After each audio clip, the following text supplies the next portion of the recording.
बिस्मिल्लाहिर्रहमानिर्रहीम। अस्सलाम वालेकुम students, welcome to my channel lectures by doctor Huma Ahmad.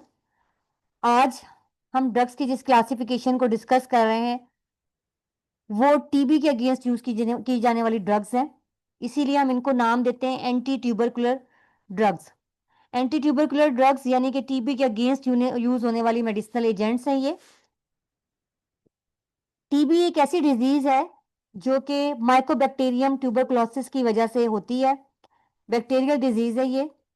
तो जो ड्रग्स इस डिजीज को क्योर करने के लिए यूज की जाती है हम उन्हें एंटी टीबी ड्रग्स का नाम देते हैं। एंटी टीबी ड्रग्स के लिए एक खास बात यह है कि अगर हम सिंगल डोज या सिंगल ड्रग यूज करें for the treatment of this disease, तो जो बैक्टीरिया है जो इसको कॉज कर रहा है उसकी पॉपुलेशन ड्रग के अगेंस्ट रेजिस्टेंट हो जाती है। मतलब उसके ऊपर ड्रग का कोई इफेक्ट नहीं होता। तो हमें जब भी टीबी के ट्रीटमेंट के लिए ड्रग्स चूज करनी है तो हमें रेजिमेंट बनाना है उनका प्रॉपर। रेजिमेंट का मतलब कि हमें मल्टीपल ड्रग्स यूज करनी है एट द सेम टाइम। ठीक है, मतलब हमें एक से ज्यादा ड्रग्स यूज करनी है जिसको हम कहते हैं कि रेजिमेंट ऑफ ड्रग्स है, जिसके अंदर हम एक से ज्यादा ड्रग्स यूज कर रहे होते हैं। और हम एक ड्रग के अकॉर्डिंगली दूसरे ड्रग और दूसरे ड्रग के अकॉर्डिंगली तीसरी ड्रग और सो ऑन, इस तरह से हम उनकी डोजेस को भी एडजस्ट करते हैं। तो यहाँ पे यही बात मेंशन की है मैंने कि anti tubercular drugs are the agents which are used for the treatment of tuberculosis because administration of a single drug often leads to the development of a bacterial population resistant to the drug. Effective treatment of TB must contain multiple drugs to which the organisms are susceptible. आज हम इसकी classification को discuss करेंगे और अपने next lecture से हम इंशाल्लाह एंटी टीबी ड्रग्स को डिस्कस करना स्टार्ट करेंगे। तो इसकी क्लासिफिकेशन आपके सामने है कि हम इनको केमिकल मॉइटी की बेस पे, यानी कि हम कह सकते हैं कि हम इसकी केमिकल क्लासिफिकेशन को डिस्कस कर रहे हैं। तो सबसे पहली क्लास है हमारी सैलिसाइलिक एसिड डेरिवेटिव्स, यानी कि जिसके अंदर सैलिसाइलिक एसिड का ग्रुप मौजूद होगा और उसके अंदर माइनर सी चेंजेस करके हम उसके डेरिवेटिव प्रोड्यूस करेंगे। तो हमारे पास ड्रग आएगी जिसका नाम है पैरा अमाइनो सैलिसाइलिक एसिड। इससे नेक्स्ट ड्रग है हमारे पास पिरिडीन डेरिवेटिव्स। अब जो पिरिडीन डेरिवेटिव्स है इसमें बेंजीन रिंग है जिसके अंदर एक हेट्रोएटम नाइट्रोजन के तौर पर प्रेजेंट होता है। इसका नाम है आइसोनियाजिड। ये बहुत बहुत ज्यादा वेल नोन ड्रग है रिगार्डिंग एंटी टीबी एजेंट। इसको हम आइसोनिकेटिनिक एसिड हाइड्रोजाइड के नाम से भी जानते हैं। ठीक है, आईएनएच का नाम आपने सुना होगा, आइसोनिकोटिनिक एसिड हाइड्रोजाइड, आईएनएच। इसी ड्रग के साथ इस ग्रुप में पायरिडीन डेरिवेटिव में हमारे पास इथियोनामाइड भी शामिल हैं और प्रोथियोनामाइड भी इसी के अंदर आती हैं।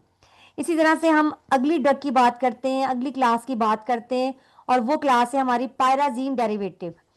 पायराजीन डेरिवेटिव में हमारे पास बेंजीन रिंग के अंदर दो हेट्रोएटम होते हैं और वो दोनों नाइट्रोजन ही होते हैं और उस क्लास का नाम है पायराजीनामाइड।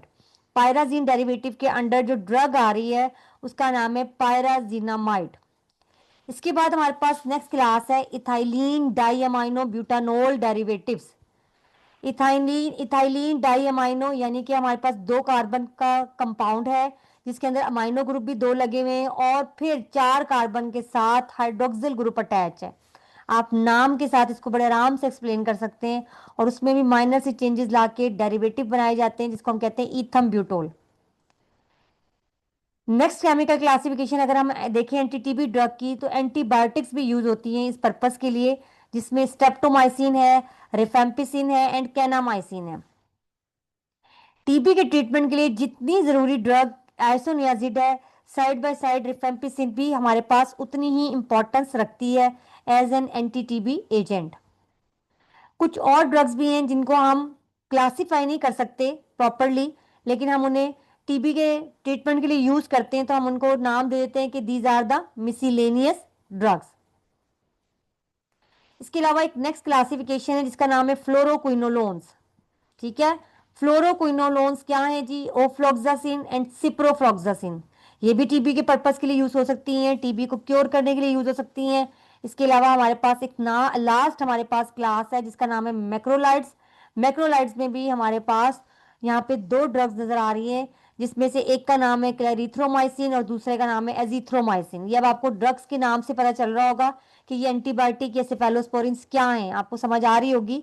तो ये भी हमारे पास as an anti TB drug use हो सकती हैं, उस पर्पस के लिए यूज की जा सकती हैं। तो यहाँ आज हमने सिर्फ एंटी टीबी ड्रग्स के इंट्रोडक्शन को पढ़ा, यानी कि उसकी डेफिनेशन को पढ़ा और उसकी रिस्पेक्टिव क्लासिफिकेशन को पढ़ा, जो कि केमिकल बेस्ड क्लासिफिकेशन थी कि कौन कौन सा केमिकल ग्रुप किस क्लास में मौजूद है और उस क्लास के अकॉर्डिंगली हमारी कौन सी ड्रग इसके अंदर शामिल है। तो नेक्स्ट लेक्चर में इंशाल्लाह हम अपने एंटी टीबी ड्रग्स को डिस्कस करना स्टार्ट करेंगे।